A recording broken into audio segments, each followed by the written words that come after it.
semaine dernière, nous avons vu que Sherlock était probablement un super-héros. Mais est-ce vraiment le cas? Sherlock a quand même de nombreux traits sombres de sa personnalité qui ne sont pas réellement collés avec un personnage de super-héros. Et pour aborder le sujet, j'ai choisi un petit look à la Irene Adler façon Sherlock de la BBC. Je me suis dit que c'était sympa. Puis de toute façon, je change de look à chaque vidéo. À partir des années 80, les super-héros commencent à être de moins en moins idéalisés et commencent à apparaître un peu l'envers du mythe. En effet, on apprend qu'ils ont un passé beaucoup plus trouble que ce qu'on pensait qu'ils avaient à la base, et leurs motivations apparaissent de plus en plus perverses et dangereuses. On le voit d'ailleurs dans deux comics, tout d'abord Batman Dark Knight de Frank Miller et Watchmen d'Alan Moore, tous les deux sortis en 86. Et je vais poser cette cigarette parce que déjà fumer c'est mal, et c'est super chiant de tenir ça à la main. Je sais pas si je vais réussir à faire cette vidéo. Entre le chat et la pluie, tous les héros ont toujours un point faible, qui d'ailleurs sont de plus en plus exploités ces derniers temps pour leur donner justement un côté encore plus sombre. Superman a évidemment la kryptonite. Spider-Man a un défaut de plus en plus exploité, c'est-à-dire son manque de confiance en lui qui peut parfois l'empêcher de prendre de bonnes décisions. Et Sherlock, lui, il est accro à la drogue. Alors pour le coup, l'addiction de Sherlock à la drogue a tendance à être de plus en plus dissimulée, parce que la drogue, c'est caca. Ok, bien comme je vous le disais, se droguer c'est mal. Si on prend les films de Guy Ritchie ou encore la série Sherlock de la BBC, on apprend vaguement que Sherlock a des addictions à la drogue, mais ce sont des petites remarques extrêmement subtiles, dissimulées à droite à gauche. Vous savez que ce que vous avalez est utilisé pour les chirurgies oculaires. D'ailleurs, dans la série de la BBC, Watson ne semblait même pas au courant de l'addiction de son colocataire. En opposition totale, la série Elementary a décidé de faire de cette addiction l'un des traits principaux du personnage de Sherlock, ce qui le rend vraiment très sombre.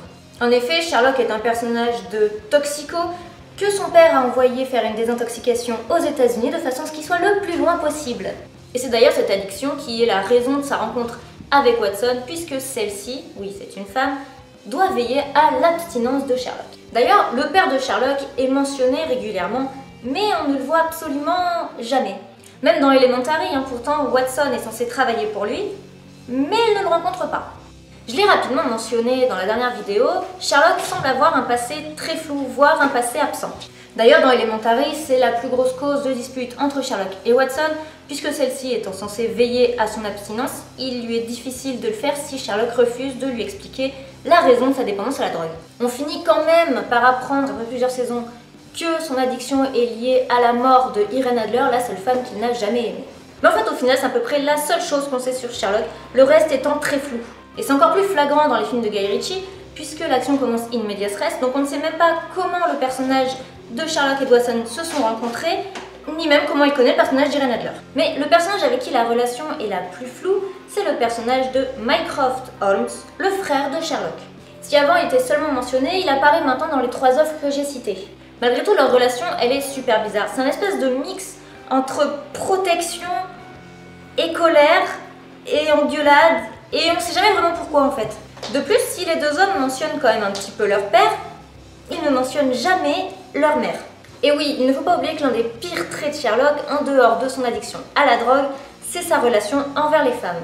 Rappelons rapidement que le personnage de Sherlock a été créé au 19e siècle, qui était une époque où les femmes étaient considérées réellement comme très inférieures aux hommes. Et donc, à sa création, le personnage de Sherlock était un personnage extrêmement misogyne qui prenait constamment les femmes de haut. L'adaptation dans laquelle c'est le plus flagrant, c'est évidemment les films de Guy Ritchie, puisque l'action se passe à l'époque victorienne, donc l'époque où les femmes blablabla elles sont inférieures, et Sherlock passe constamment son temps à rappeler que les femmes sont le sexe faible. Ne touchez rien, chaque chose est déjà bien à sa place, comme toujours. Nourrice. Et d'ailleurs, il semble pas du tout aimer Mary, la future femme de Watson, puisque celle-ci lui prend son seul ami et colocataire. Méchante femme. Seule Irene Adler, qu'il surnomme la femme, réussit à trouver grâce à ses yeux. Et au passage, c'est un surnom juste sublime, c'est comme s'il n'y avait aucune autre femme sur Terre qui puisse compter. D'ailleurs, il lui fait de nombreuses éloges parce qu'il est extrêmement bluffé par le fait qu'une femme puisse posséder une telle intelligence. Mais malgré Irene, ce personnage a tendance à s'éloigner des femmes et donc à rejeter la sexualité. Sauf dans Elementary, où au contraire, il a tendance à avoir une très grande sexualité. Beaucoup de gens ont d'ailleurs crié au blasphème pour le fait que Sherlock, au lieu d'être asexué, soit hypersexué. Et ben, personnellement, j'ai pas du tout été choquée en fait. Elementary se passe dans une époque contemporaine, et Sherlock est un personnage extrêmement misogyne. Notre époque, elle est hyper sexualisée, et donc le fait que la misogynie de Sherlock se transforme en fait en une transformation de la femme en femme-objet sexuel, moi ça m'a pas du tout choquée en fait. Alors attention, hein, je ne dis pas que ce qu'il fait est bien, je dis que c'est scénaristiquement logique, j'aimerais éviter un scandale Twitter. Merci. Mais la plus grande question qu'on peut se poser vis-à-vis de son rejet des femmes, c'est justement pourquoi il a cette réaction. L'une des théories est que ça viendrait de sa mère, puisque comme elle n'est jamais mentionnée, il est fort probable qu'il soit arrivé quelque chose de traumatisant et qui ait créé pour Sherlock un détachement vers la féminité. Et évidemment, dans les films de Guy Ritchie et dans Elementary, la mort d'Irene Adler, la seule femme qu'il n'a jamais aimée, ça a dû finir de le dégoûter un peu. Pourtant, dans la série de la BBC, Irene, elle n'est pas morte, et Sherlock apparaît comme beaucoup moins misogyne. En effet, même s'il ne comprend pas les avances que lui fait Molly, il l'apprécie beaucoup et surtout il respecte Madame Hudson. Comme on ne sait rien sur sa mère, qui pourrait être donc son traumatisme numéro 1, le traumatisme numéro 2 ne pouvant pas être Irene, il s'agit d'un autre personnage, sa sœur. Sa sœur apparaît comme une page extrêmement sombre de l'histoire de Sherlock, au point qu'il ait modifié ses souvenirs pour le rendre un peu moins sombre.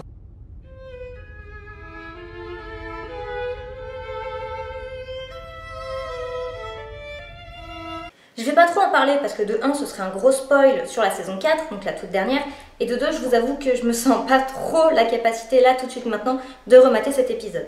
Mais clairement il peut justifier le dégoût que Sherlock a envers les femmes. Et d'ailleurs si vous n'avez pas vu la saison 4, je vous la conseille vraiment, c'est ma préférée. Moriarty, le plus grand manipulateur de tous les temps, le Napoléon du crime, l'empereur du mal. Bon je vais pas tous les faire, on a compris l'idée. Moriarty c'est l'opposé pur de Sherlock. Ils ont exactement les mêmes qualités, l'intelligence, la logique, les aptitudes au combat, etc., etc. Mais si Sherlock agit pour la justice, Moriarty, lui, a plutôt choisi d'agir pour le crime.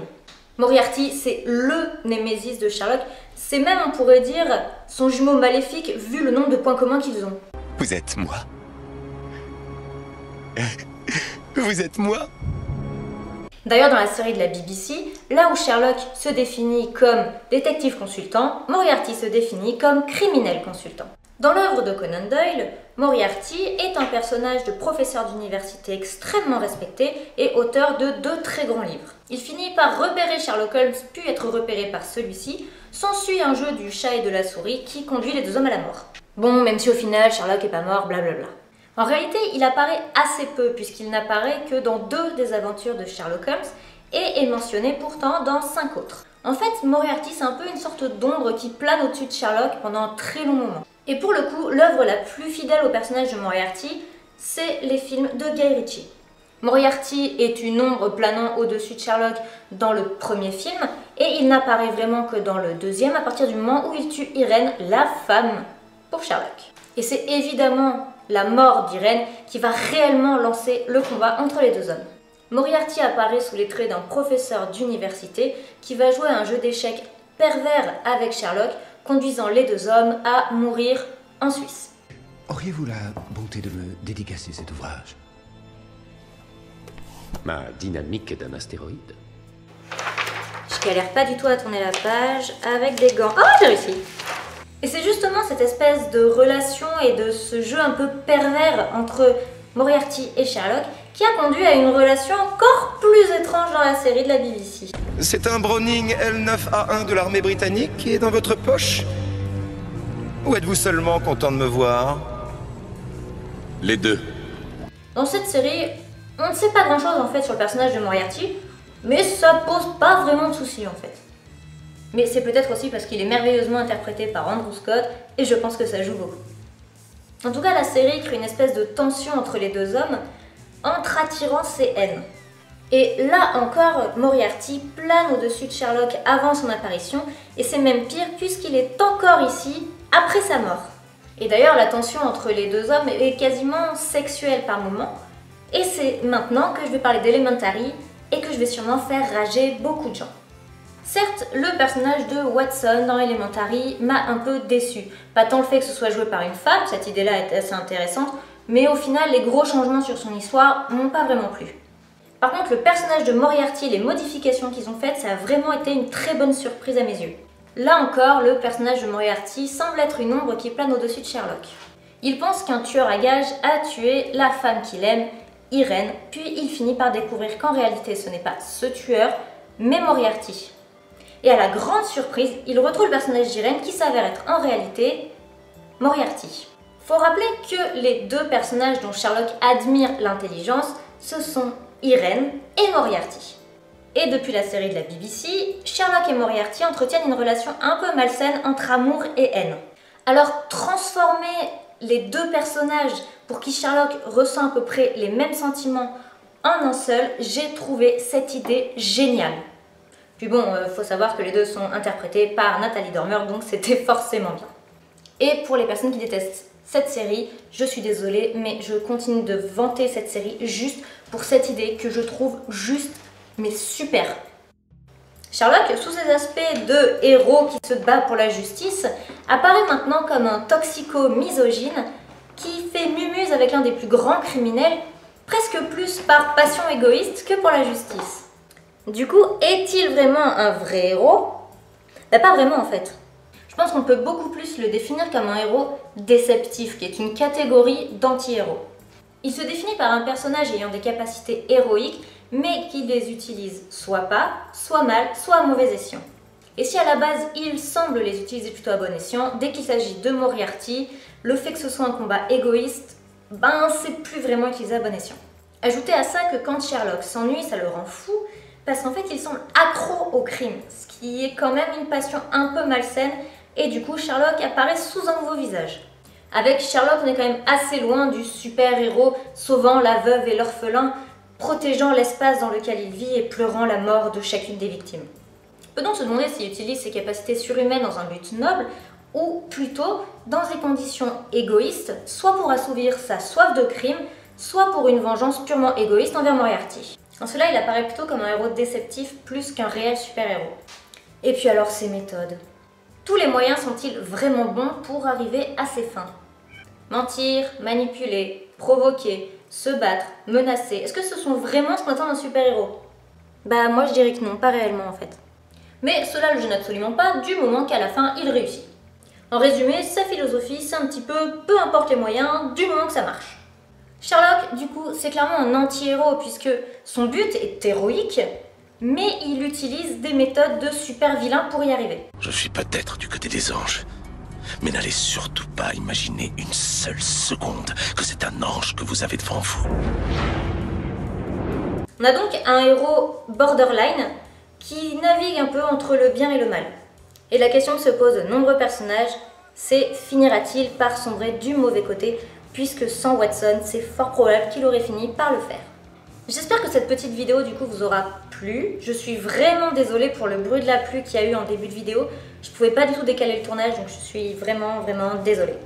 En tout cas, c'était la dernière partie sur Sherlock Holmes, que je vous ai laissé sur une question un peu ouverte sur le personnage de Watson dont j'ai très peu parlé. Et je reviendrai en janvier pour parler des tueurs en série dans la fiction. En attendant, je vous fais de gros bisous, je vous souhaite de très bonnes fêtes de fin d'année. Et je le rappelle, fumer, c'est pas bien. Bisous. Hey, salut, tu vas bien? Bah écoute, moi ça va, hein, du coup là t'es arrivé à la fin de la vidéo. Mais tu sais quoi, il y a encore plein de choses que tu peux faire. Genre là, tu vois, au milieu, bah tu peux t'abonner et c'est vachement cool. Tu peux aussi me suivre sur les réseaux sociaux qui sont dessus et même mettre un petit pouce bleu. Et si t'es vraiment super sympa, juste là tu peux me soutenir sur Tipeee. Et puis sinon, tu peux aussi regarder d'autres vidéos. Bisous!